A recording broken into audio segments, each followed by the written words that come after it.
ये स्टोरी है एक ऐसे फादर की जिन्होंने अपनी बेटी को एक कार एक्सीडेंट में खो दिया था। उसके बाद उन्होंने डिसाइड किया कि वो अपनी बेटी का नाम हमेशा के लिए वो जिंदा रखना चाहते हैं और उसके बाद उन्होंने एक ब्रांड खड़ा कर दिया जिसका नाम था निरमा। निरमा में आप जो एक लड़की के फोटो देखते हैं वो उनकी बेटी का ही एक पोस्टर की तरह से है। उनकी बेटी का नाम था निरुपमा पटेल और उनको प्यार से घर में निरमा बोला जाता था और उसी नाम से आज के डेट में हम निरमा को, इतना बड़ा ब्रांड को आप और हम जाना करते हैं। हेलो दोस्तों, मेरा नाम है दीपक, आप देख रहे हैं डिजिटल ऑल्ट। तो दोस्तों ये स्टोरी है करसन भाई पटेल की, जो कि एक किसान के बेटे थे। उन्होंने केमिस्ट्री में अपना ग्रेजुएशन किया था और वो कुछ एक्सपेरिमेंट किया करते थे। एक बार उन्होंने सोडा ऐश के साथ कुछ इंग्रेडिएंट्स मिला के एक डिटर्जेंट बनाने का ट्राई किया और कुछ बार कोशिश करने के बाद उन्होंने ये कर भी लिया। और वो अपने घर के पीछे ऐसा कुछ एक्सपेरिमेंट हमेशा किया करते थे। तो उन्होंने जब डिटर्जेंट बनाया, उसको ट्राई करके देखा तो वो बड़ा अच्छा काम कर रहा था। करसन भाई पटेल को लगा कि उन्होंने एक फॉर्मूला निकाल लिया है कि जिससे एक नॉर्मल इंडियन भी अपना घर में डिटर्जेंट यूज कर सकता है, क्योंकि उस समय मार्केट में 13.5 रुपए का मिलने वाला सर्फ डिटर्जेंट आया करता था, जो कि हिंदुस्तान यूनिलीवर का एक प्रोडक्ट था और जिसे अमीर ही यूज किया करते थे। टायर 1 सिटीज में बड़ा ज्यादा बिका करता था। तो प्रोडक्ट तैयार करने के बाद करसन भाई पटेल को ये पता था कि मुझे कॉमन इंडियन को टारगेट करना है, मतलब लो इनकम क्लास और मिडिल क्लास को मुझे टारगेट करना है। करसन भाई पटेल ने शुरुआत से ही प्राइस इसका 3.5 रुपए रखा और उस समय सर्फ इंडिया में 13.5 रुपए में बिका कर रहा था। और उसके बाद वो खुद साइकिल लेके चला के लोगों के घरों तक जाते थे और निरमा के पैकेट्स बेच के आया करते थे। साथ में वो मनी बैक गारंटी भी दिया करते थे कि अगर प्रोडक्ट अच्छा नहीं लगा तो पूरा प्रोडक्ट वापस कर दो, पैसे वापस ले जाओ। अब इस तरह से वो चाहते थे कि मार्केट में एक मेरी थोड़ी पकड़ बन जाए और उनका टारगेट ऑडियंस पता था कि उन्हें कि मुझे कुछ गरीब लोगों को और नॉर्मल इंडियन को मुझे टारगेट करके रखना है। करसन भाई पटेल को शुरुआती थोड़ी थोड़ी सफलता मिलती जा रही थी और उसके बाद इन्होंने कुछ सेल्समैन रखे ताकि लोगों के शॉप्स पे अपने ये निरमा के पैकेट्स रखवाया जा सके।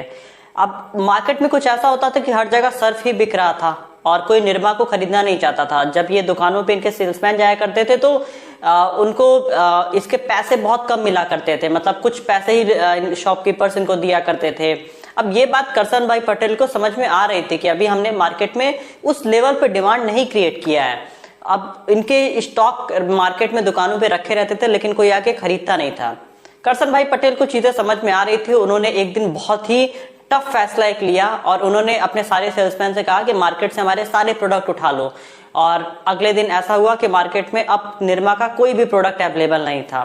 इसके बाद उसी महीने एक एडवर्टीजमेंट आता है मार्केट में, वॉशिंग पाउडर निरमा।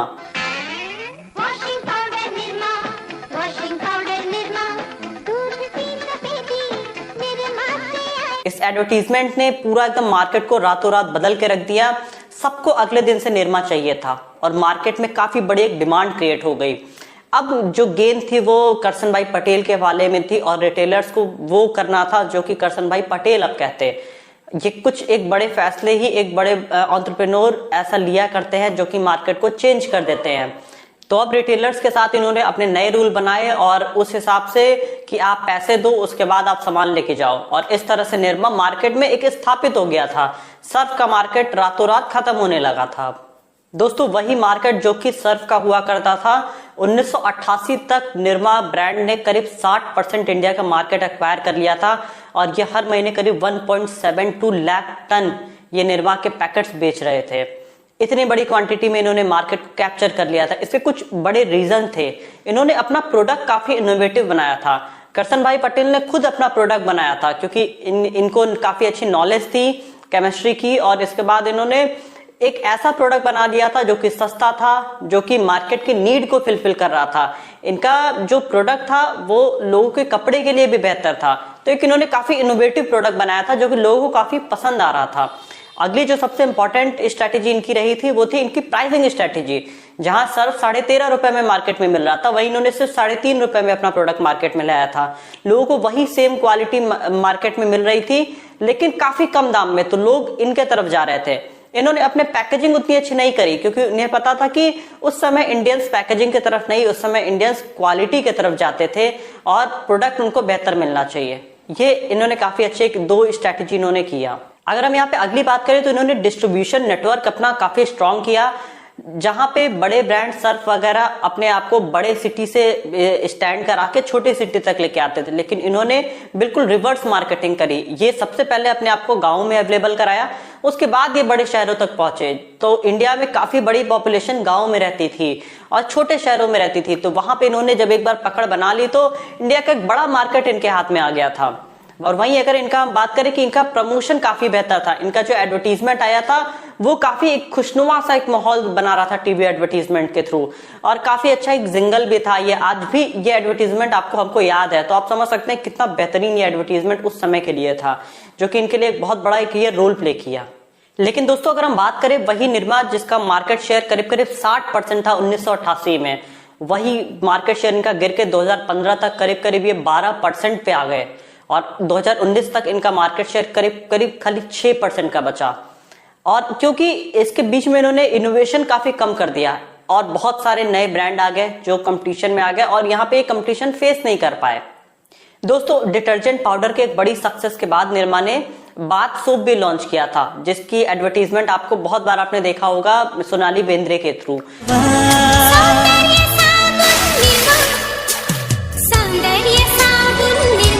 अब उस समय सोनाली बेंद्रे उतनी बड़ी एक्ट्रेस नहीं थी, लेकिन इस एडवर्टीजमेंट के बाद उन्हें काफी पॉपुलैरिटी मिल गई।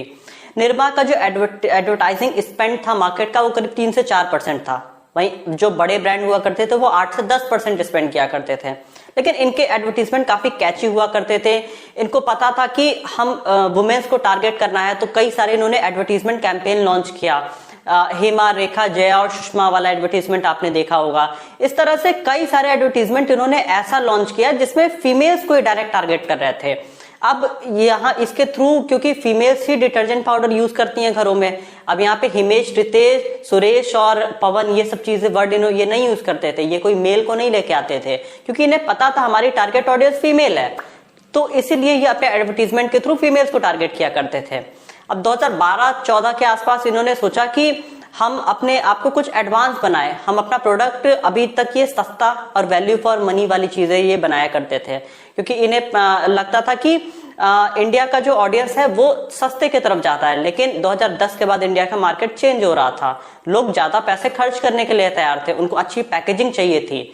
तो यहाँ पे निरमा ने भी सोचा कि वो कुछ वैसा एडवर्टीजमेंट बनाए। यहाँ पे इन्होंने ऋतिक रोशन को भी हायर किया, एडवर्टीजमेंट किया, लेकिन ऋतिक रोशन वो मार्केटिंग एडवर्टीजमेंट डिलीवर नहीं कर पाए, क्योंकि यहाँ पे ये फीमेल्स का काम था। पहले की इनकी मार्केटिंग अच्छी थी, उसी को थोड़ा और बेटर वे से किया जा सकता था। इसी सब की वजह से निरमा ने अपना काफी बड़ा एक मार्केट शेयर लूज कर दिया, क्योंकि ये इन्होंने पैकेजिंग वगैरह पे काम नहीं किया, प्रोडक्ट इनोवेशन पे नहीं काम किया इन्होंने। दोस्तों जहां तक बाकी बड़े ब्रांड्स का जो फोकस रहा वो था विजिबिलिटी, वायबिलिटी और अफोर्डेबिलिटी पे, क्योंकि मतलब जितना ज्यादा उनका ब्रांड लोगों तक दिखेगा, जितना अफोर्डेबल होगा और जितना इजीली उनके पास तक पहुंच जाएगा, इन सब चीजों पे बाकी ब्रांड ने फोकस किया। लेकिन निरमा ने क्या फोकस किया कि वो अफोर्डेबल हो, मतलब सस्ता हो। ये 2010 के पहले तक तो बहुत ही कारगर तरीका था, लेकिन 2010 के बाद लोग सस्ते के पीछे नहीं जाना चाहते थे, लोग बेहतर के पीछे जा रहे थे इंडिया में। अब यहीं पे निरमा कुछ लैग कर गया। निरमा ने, अगर मैं कुछ ऐसे 3 रीजन के बारे में बात करूं जिससे निरमा समय के साथ फेल हो गया, वो ये था कि निरमा अपने आप को इनोवेट नहीं कर पाया। निरमा वही पुराने तरीकों से चल रहा था, अफोर्डेबल के नाम पे एक चीप प्रोडक्ट के तरह से चल रहा था, जो कि ये अपना एक मार्केटिंग तरीका ये चेंज नहीं कर पाए, ये अपने आप को इनोवेट नहीं कर पाए समय के साथ। ये कुछ महंगे ऐसे प्रोडक्ट नहीं बना पाए जिससे कि कस्टमर को लगे कि एक जो प्रीमियम ऑडियंस होती है वो भी इनको यूज कर पाए, ये समय के साथ नहीं कर पाए। अगला जो एक बहुत बड़ा रीजन था इनके फेल होने का वो ये था कि कंज्यूमर में एक परसेप्शन बन गया था कि ये बड़ा सस्ता सा ब्रांड है। अब सब कोई सस्ती चीजें नहीं यूज करना चाहता है। इंडिया में लोगों को शो ऑफ का बहुत बड़ा एक नेचर है, तो इनको लोगों को लगा कि ये काफी सस्ता सा ब्रांड है, ये हम यूज करेंगे तो मतलब लोग चाहते हैं ना कि हम महंगी चीजें भी यूज करें। अब वो ये अपना परसेप्शन नहीं चेंज कर पाए मार्केट में समय के साथ। और तीसरा, अगर हम बहुत बड़ा एक रीजन की बात करें तो इनका फोकस मार्केट से चेंज हो गया था। ये ऋतिक रोशन के साथ एडवर्टीजमेंट कर रहे थे, लेकिन ऋतिक रोशन उस एडवर्टीजमेंट के लिए सूटेबल नहीं थे, और इस तरह से फोकस का थोड़ी सी कमी इनके ब्रांड में समय के साथ देखी गई। तो दोस्तों फिलहाल में जो निरमा का मार्केट शेयर है वो करीब करीब 8 से 10% के बीच का है। अब यहाँ पे निरमा को अगर अपनी मार्केट में फिर से पकड़ बनानी है तो इसके लिए इन्हें अपना ब्रांड परसेप्शन चेंज करना पड़ेगा। मतलब जो लोगों के माइंड में बैठ गया है कि ये सस्ता ब्रांड है, वो चीजें इनको समय के साथ अपनी चेंज करनी पड़ेगी। इनको अपना पैकेजिंग थोड़ा इनोवेटिव करना पड़ेगा। इनको प्रीमियम ऑडियंस को टारगेट करना चाहिए। अब यही कुछ ऐसे तरीके हैं जिसके थ्रू ये अपना ब्रांड परसेप्शन चेंज कर सकते हैं और अपना मार्केट शेयर बढ़ा सकते हैं। यहाँ पे ये और सारे अपने कई टाइप के प्रोडक्ट ये मार्केट में लॉन्च कर सकते हैं। और जो इनका एक बहुत ही स्ट्रॉन्ग पॉइंट स्टार्टिंग में भी था वो ये था कि इनकी एडवर्टीजमेंट बहुत अच्छी होती है। ये फिर से अपने उसी एडवर्टीजमेंट के तरीके से ये मार्केट में आ सकते हैं, लेकिन काफी कुछ प्रीमियम तरीके से हर चीजों को दिखाना पड़ेगा। तो दोस्तों यही था निरमा का कंप्लीट मार्केटिंग और एडवर्टीजमेंट का पूरा स्ट्रैटेजी। अगर आपको वीडियो अच्छी लगी तो वीडियो को लाइक करिएगा। आज थोड़ी सी तबियत मेरी नहीं ठीक थी तो इस वजह से आपको साउंड क्वालिटी थोड़ी सी लो होते हुए दिख सकती है। तो ये इसी के साथ वीडियो खत्म करते हैं। वीडियो को लाइक कर दीजिएगा, चैनल को सब्सक्राइब कर दीजिएगा और बेल आइकन प्रेस कर दीजिएगा।